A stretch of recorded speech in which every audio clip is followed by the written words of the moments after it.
Selamat berjumpa kembali dengan kami, channel Media Nusantara.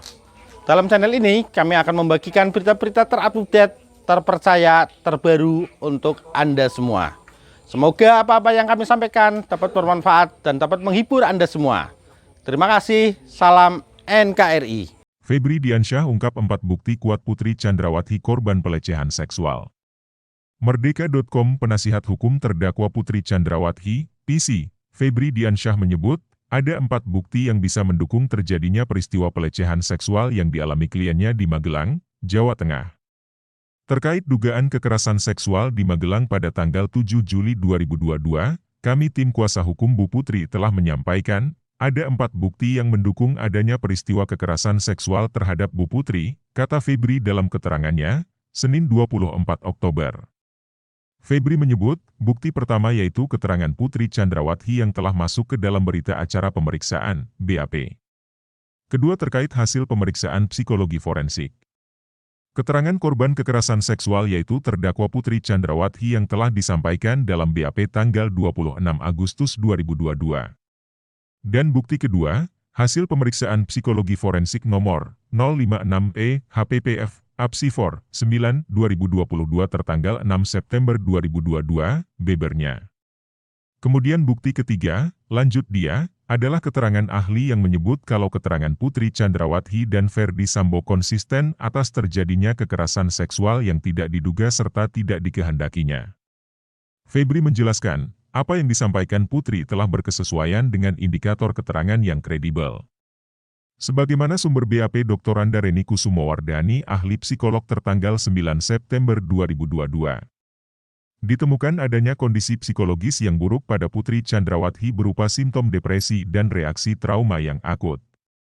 Bahwa ditemukan dari integrasi hasil tes tidak ada indikasi ke arah malingering, tidak melebih-lebihkan kondisi psikologis yang dialami, sebutnya. Bukti keempat adalah keterangan Susi dan Kuat Maruf yang menemukan Putri Chandrawati di rumah Magelang dengan kondisi tidak berdaya. Bukti 4, bukti petunjuk atau bukti tidak langsung, circumstantial evidence, yang pada pokoknya membuktikan adanya kondisi Bu Putri Chandrawati ditemukan dalam keadaan tidak berdaya di depan kamar mandi lantai 2 rumah Magelang oleh saksi Susi dan saksi Kuat Maruf, jelasnya. Sekadar informasi, dalam dakwaan, kejadian di Magelang yang disebut adanya dugaan pelecehan seksual dialami Putri Chandrawati hanya disebutkan lantas berujung keributan antara Kuat Maruf dengan Brigadir J. Lalu berlanjut dengan pembicaraan empat mata, setelah Putri mengaku dilecehkan oleh Brigadir J pada Kamis sore. Itu terungkap dalam dakwaan Putri Chandrawati yang dibacakan jaksa dalam sidang yang digelar di Pengadilan Negeri Jakarta Selatan, PN Jaksel, Senin 17 Oktober. Terdakwa Putri Chandrawati meminta kepada saksi Riki Rizal Wibowo untuk memanggil korban Nofriansyah Yosua Huta Barat menemui terdakwa Putri Chandrawati, kata jaksa dalam persidangan. Setelah Putri dan Brigadir J berbicara, kemudian Kuat mendesak supaya melaporkan peristiwa di Magelang ke Ferdi Sambo. Yang sebelumnya sempat bersitegang dengan pemicunya tak dijelaskan secara detail oleh jaksa. Ibu harus lapor itu ke Bapak, biar di rumah ini tidak ada duri di rumah tangga Ibu, kata jaksa tirukan ucapan Kuat. Putri melaporkan ke Ferdi Sambo berkata bahwa Brigadir J telah melakukan perbuatan kurang ajar terhadap dirinya. Saksi Ferdi Sambo yang sedang berada di Jakarta pada hari Jumat dini hari tanggal 8 Juli 2022 menerima telepon dari terdakwa Putri Chandrawati yang sedang berada di rumah Magelang sambil menangis berbicara dengan saksi Ferdi Sambo, kata jaksa. Bahwa korban Nofriansyah Yosua Huta Barat selaku ajudan saksi Ferdi Sambo yang ditugaskan untuk mengurus segala keperluan terdakwa Putri Chandrawati telah masuk ke kamar pribadi terdakwa Putri Chandrawati dan melakukan perbuatan kurang ajar terhadap terdakwa Putri Chandrawati, tambahnya. Atas tidak jelasnya tergambar peristiwa di Magelang, Kejaksaan Agung, Kejagung, RI menjelaskan bahwa apa yang tertuang dalam dakwaan memang tidak mendetail perihal kejadian di Magelang, karena titik fokus kejadian tindak pidana pasal 340 KUHP.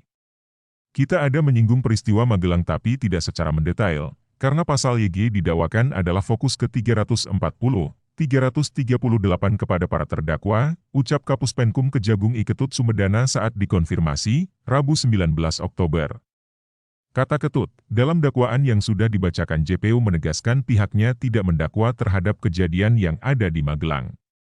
Kalau kemana-mana nanti surat dakwaan menjadi bias, imbuh Ketut. Dia juga mengatakan bahwa penyusunan dalam surat dakwaan oleh JPU sudah sesuai berdasarkan dari berkas perkara penyidikan.